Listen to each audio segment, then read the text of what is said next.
오늘 우리가 읽은 이 본문을 여러 가지 이름으로 부를 수가 있습니다. 예수님의 비유인데 탕자의 비유, 맏아들의 비유, 아버지의 비유 이렇게 부를 수 있습니다.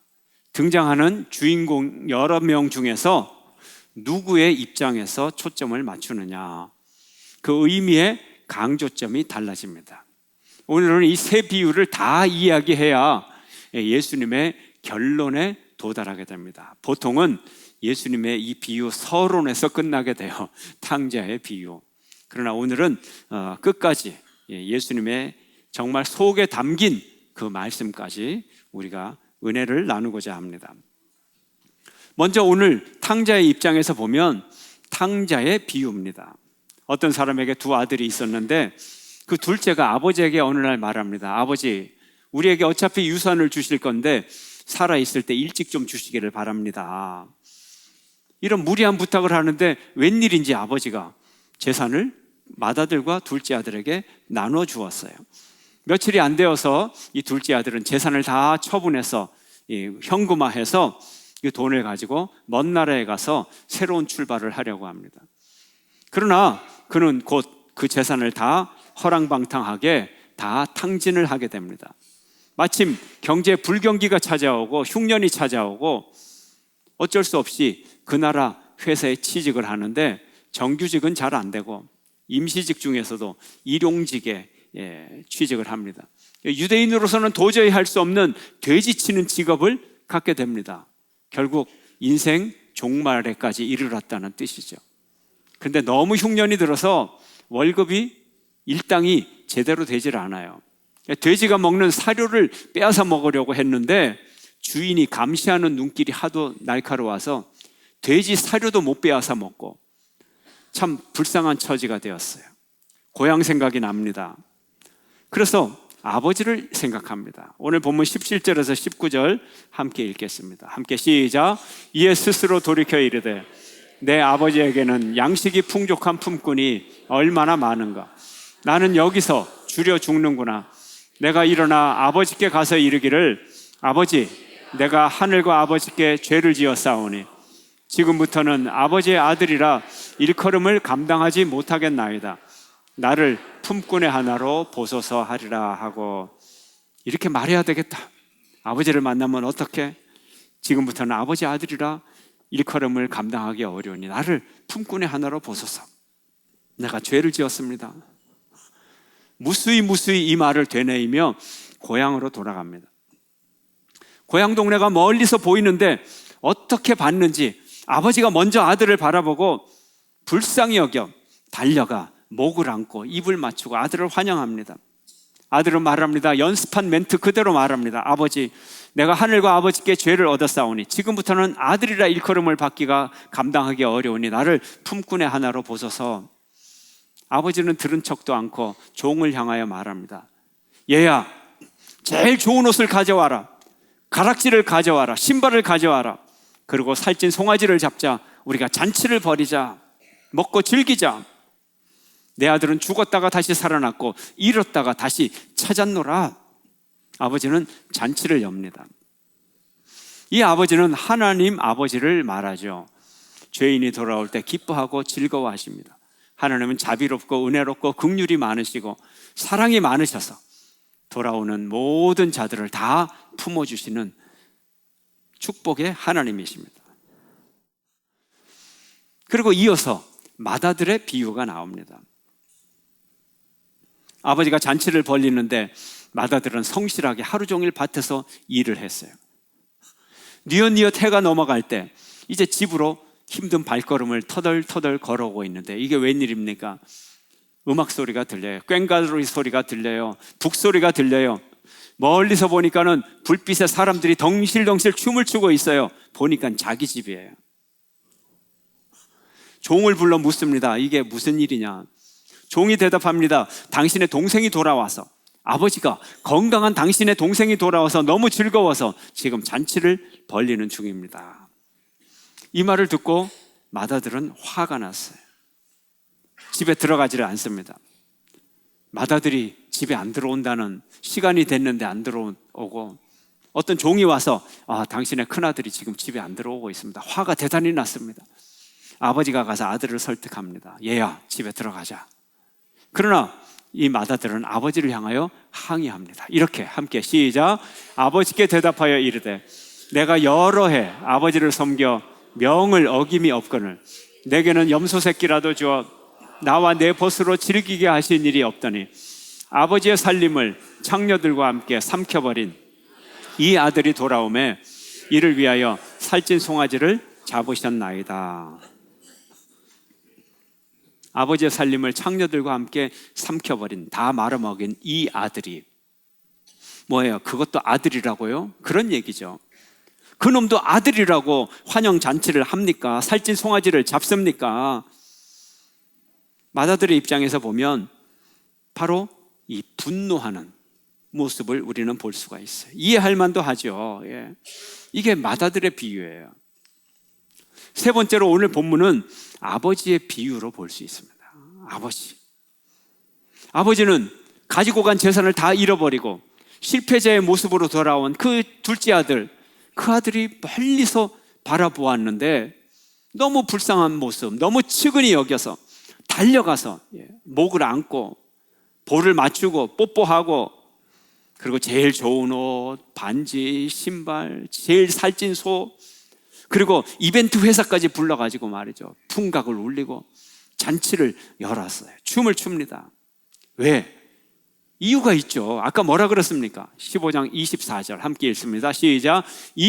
내 아들은 죽었다가 다시 살았으며 내가 잃었다가 다시 얻었노라 하니 그들이 즐거워하더라. 맏아들은 이 소식을 듣고 화를 냈죠. 집에 안 들어가요 할 때, 이렇게 항의할 때 아버지가 맏아들에게 또 뭐라고 합니까? 같은 얘기를 또 해요. 32절 함께 시작. 내 동생은 죽었다가 살아났으며 내가 잃었다가 얻었기로 우리가 즐거워하고 기뻐하는 것이 마땅하도다.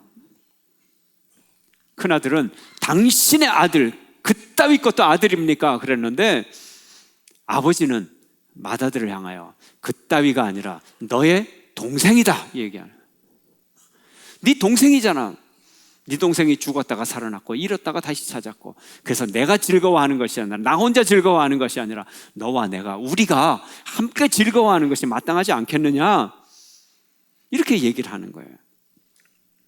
아버지는 이 아들의 죽음을 경험했죠. 먼 나라 가서 어떻게 사는지도 모르고 관계가 끊어져 버렸어요. 돈을 주니까 그 돈 갖고 집을 나가버렸어요. 죽은 아들이에요. 잃어버렸어요. 근데 그 아들이 돌아온 거예요. 죽은 아들이 살아온 거예요. 잃었던 아들을 다시 찾은 거예요.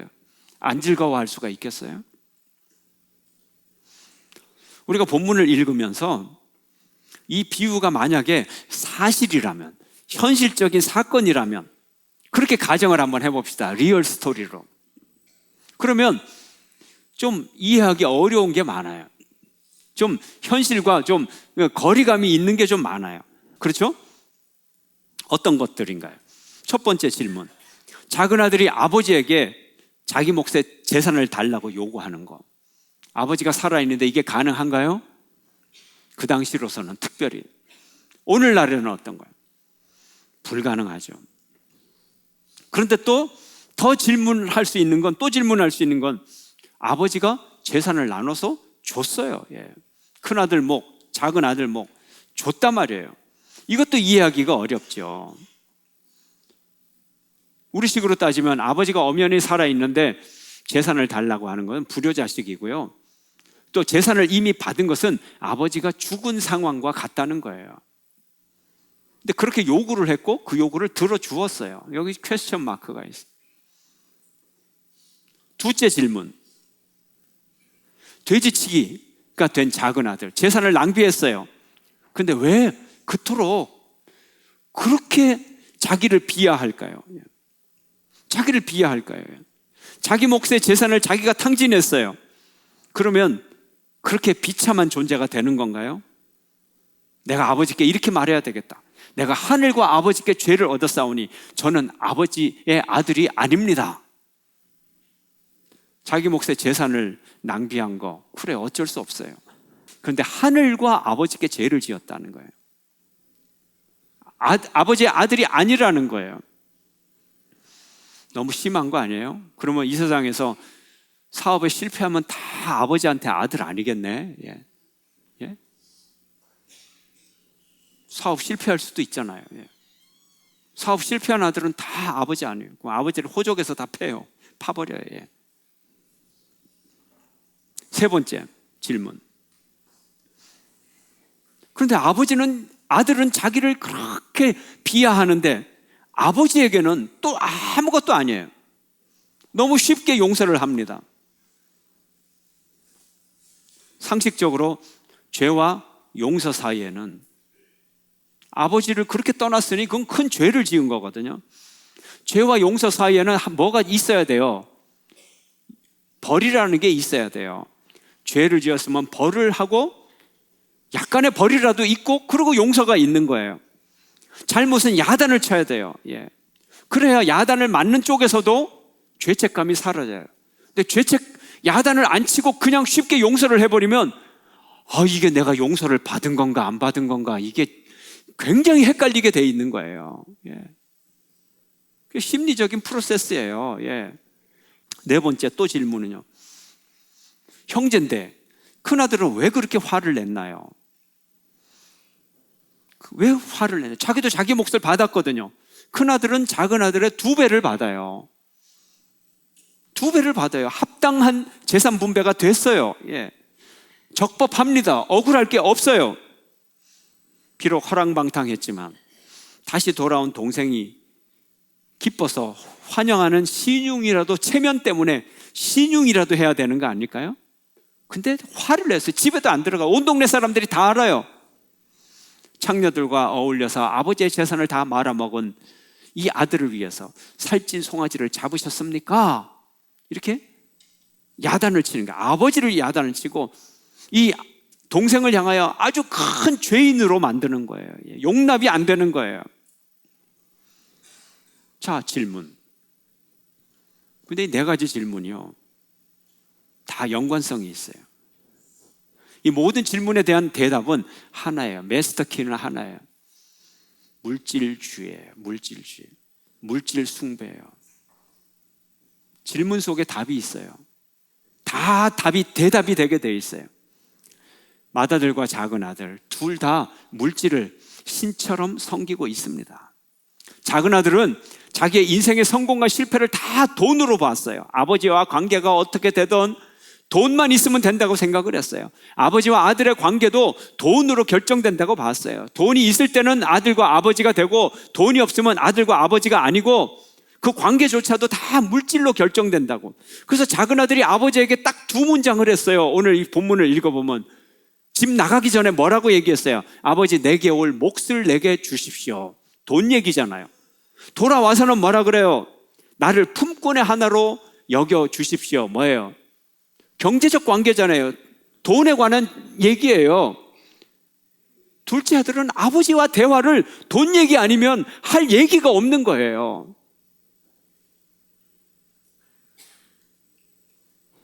이 인간, 이게 인간이란 말이에요. 아버지의 모습은 어때요? 이런 게 아니죠. 이제 아버지의 모습으로 보니까 아까 4가지 질문이 다 해답이 되는 거예요. 다 대답이 나와요. 아버지는 전혀 달라요. 아버지는 돈 문제하고 상관이 없어요.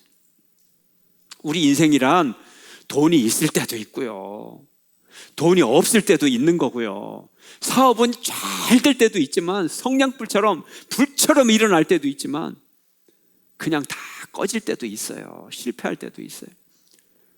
사람은 열심히 일할 때도 있지만 또 어떤 때는 또 유혹에 넘어져 가가지고 창기, 본문의 탕자처럼 창기에게 재산을 또 다 낭비할 때가 있어요. 이게 인생이 이렇게 어리석어요. 예.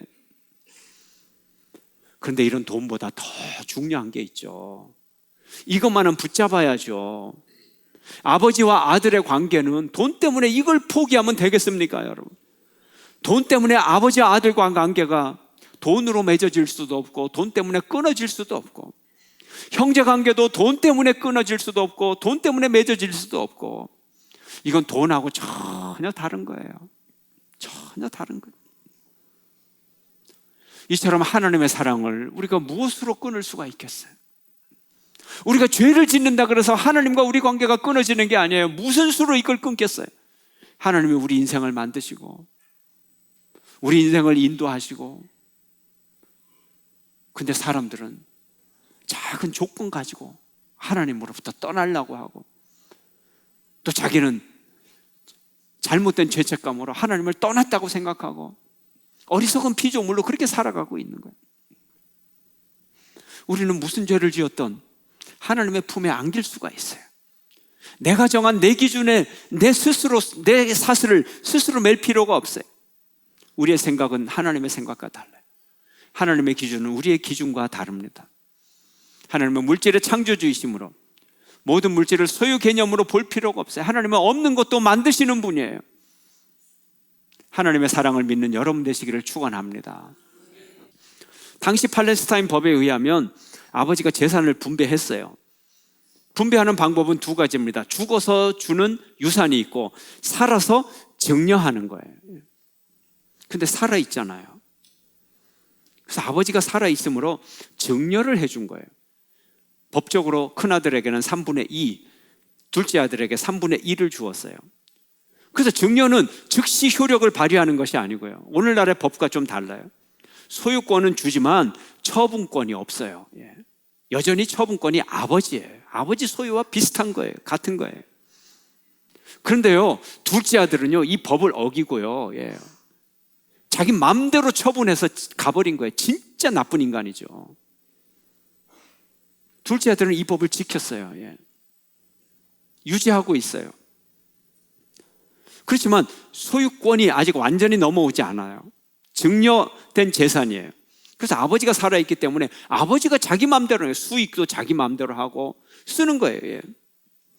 그래서 맏아들의 입장에서 보면 지금 아버지가 잔치를 하고 말이죠, 살찐 송아지를 잡고, 누구 송아지예요? 맏아들의 송아지라니까요. 아버지의 소유이기도 하지만 맏아들의 송아지, 맏아들의 돈으로 이벤트 회사까지 불러서 잔치를 하고, 세상에 온 동네 사람들이 다 돈이 얼마나 들어가는지 몰라요. 아니, 나한테는 말 한마디도 안 하고 왜 내 돈으로 저렇게 잔치를 하는가? 저 썩어 빠진 인간을 위해서. 맏아들은 집을 떠나지도 않았고 재산을 탕진하지도 않았고 그저 착하게 아버지의 일만 하고 열심히 했는데, 왜 이게 뭐라는 거예요? 이게 무슨 얘기를 하는 거예요? 맏아들의 얘기가 일견 이해는 가지만 문제는 뭐예요? 누가 돌아왔어요? 동생이 돌아왔잖아요. 동생이 돌아왔는데 지금 엄청나게 큰 부자예요. 시시한 부자가 아니에요. 이 정도 잔치 못하느냐는 거예요. 문제는 아버지의 마음을 이해 못하느냐는 거예요. 자기 재산이 어디 있어요? 아버지가 준 재산인데. 그래서 아버지가 좀 쓰겠다는데, 우리가 하나님의 축복을 받아가지고 하나님이 내게 주신 물질의 축복 이거 하나 붙들고 말이죠, 막 하나님의 마음도 몰라보고 하나님의 뜻대로 쓰지도 않고 하나님이 당신의 뜻대로 조금 가지고 가면 난리를 치고 말이지.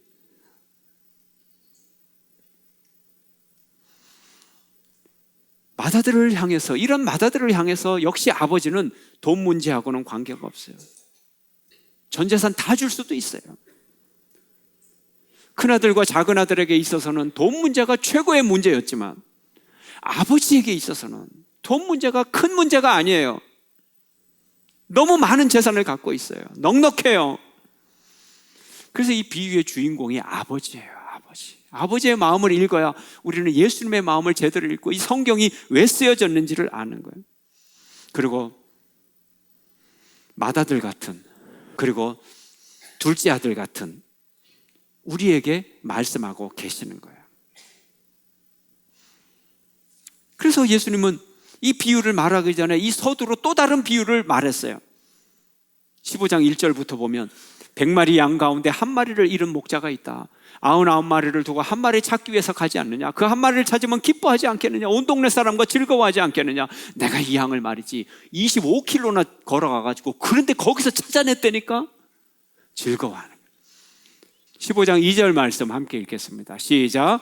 바리새인과 서기관들이 수군거려 이르되 이 사람이 죄인을 영접하고 음식을 같이 먹는다 하더라. 예수님을 비웃는 거예요. 아니 그러면 죄인을 어떻게 해야 돼요? 죄인을 벌 줘야 됩니까? 죄인을 영접해야죠. 죄인과 음식을 같이 먹어야죠. 그래서 바로 이 죄인을 영접하는 거를, 아버지가 아들을 영접하고 음식을 같이 먹는 거를 아버지가 아들을 위해 잔치하는 장면으로 이렇게 얘기를 한 거예요. 하물며 아들이 돌아오는데 잔치를 안 하느냐. 이 죄인들은 다 아들과 같은 존재다. 소중한 존재다. 비참한 존재가 아니라 소중한 존재다. 이방인이나 죄인을 정죄하는 그 잘난 율법적인 서기관들을 얘기하고 있는 것입니다. 우리가 복음의 기쁨을 깊이 체험하지 못할 때가 있어요. 대부분 나름 착하게 살아왔던 사람들, 차라리 죄를 팍 짓고 말이죠. 사람이 보기에도 정말 감추고 싶은 죄가 있고 하나님 보시기에는 더 큰 죄고, 그래서 그 용서를 체험했을 때는 하나님의 사랑이 이렇게 크구나. 차라리 그런 탕자가 하나님의 본질을, 하나님의 사랑을 더 깊이 깨달을 때가 있어요. 근데 나름 도덕적으로 살아왔고, 유치원 때부터 반듯하게 살아왔고, 죄 짓는 사람들 보면 멸시하고, 그럴 때는 하나님의 용서의 이것을 경험하지 못할 때가 있을 수 있다는 거예요. 오늘 이 본문은 모범생들을 향한 하나님의 꾸짖음인 거예요. 우리 모두가 다 죄인이고, 우리 모두가 다 하나님의 사랑이 필요한 존재고, 또 내가 살아가는 성공과 실패의 이 모든 기준이 하나님 보시기에 아름다운 기준이 아니라는 거예요. 그런데 어쩌면 그렇게 2000년 전 예수님의 시대나 오늘날의 우리 시대나 어쩜 그렇게 사람은 모든 성공과 실패의 모든 기준을 다 돈으로 그렇게 여기고 있나요? 이 비유의 사람들처럼. 오늘 우리는 무엇 때문에 하나님을 알지 못합니까? 내가 가진 것, 이걸 다 내려놓고 우리가 하나님 앞으로 나가서 하나님 앞으로 돌아오는 한 영혼 한 영혼을 아버지의 마음처럼 이해하고 아버지의 마음처럼 품고 사랑하고 회복시킬 수가 있어야 되는 것입니다. 우리 스스로를 물질적인 욕심에서 얼룩진 그런 잘못된 가치를 추구하는 삶에서 돌이켜서 하나님의 품으로 돌아가는 탕자와 같은 회개의 영혼을 우리가 가져야 되고, 그러나 우리는 이 탕자의 삶을 지나서, 그리고 마다들의 삶도 또 지나서 하나님의 마음에 도달해야 되는 거예요. 하나님의 아버지의 마음, 아버지께로 돌아가는 여러분 되시기를 축원합니다. 나를 품으시는, 나를 물질과 그 어떤 도덕과 그 어떤 것으로 나를 판단하지 않으시고 나를 당신의 자녀 삼으시고 부르시고 회개하는 내 영혼을 무조건적으로 품으시고 당신의 축복 속으로 인도하시는, 이 세상의 물질적인 축복과는 전혀 비교가 되지 않는 바로 나를 하나님의 자녀로 삼으시는, 그리고 모든 인류를 부르시는 그 사랑의 품으로 돌아가는 저와 여러분 되시기를 주의 이름으로 축원합니다.